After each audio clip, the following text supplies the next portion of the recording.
آپ بتا رہے تھے کہ کچھ کراچی بدل گیا، کیسے بدلا؟ مجھے بابر اعوان صاحب نے بتایا کہ ان کی شاہی سید صاحب سے ملاقات ہوئی ایوان صدر میں.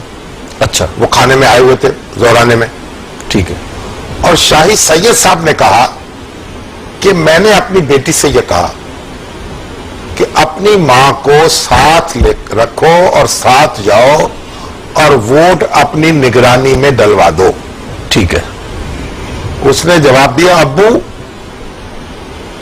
آئی ول ووٹ فار چینج. یعنی بلہ. ہاں جی. اچھا. میں اس شرط پہ جاؤں گی، میں تبدیلی کے لیے ووٹ دوں گی. اچھا. ان کا بیٹے میری پوزیشن دیکھو، میرا معاملہ دیکھو، یہ تم کیا انہوں نے کہا نہیں میں تبدیلی چاہتی ہوں، میں بلے کو ووٹ دوں گی. اچھا، یہ شاہی سید صاحب کے گھر کا واقعہ. تو پی ٹی آئی نے تو گھر گھر میں بغاوت کرا دی. ٹھیک.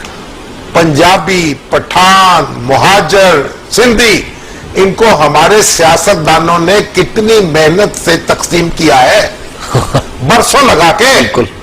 اور انہوں نے تمام تقسیمیں ختم کر دی اور ایک نقطے پہ اکٹھا کر ہر پاکستانی اور ایک نقطے پہ اکٹھے ہو گئے. مہاجروں کے ووٹ پڑے ہیں ایم کے خلاف.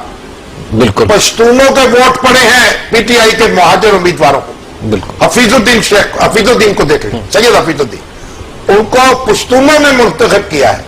یہ تمیز ختم کر دی، یہ پیغام دے دیا جو قائد اعظم نے دیا تھا.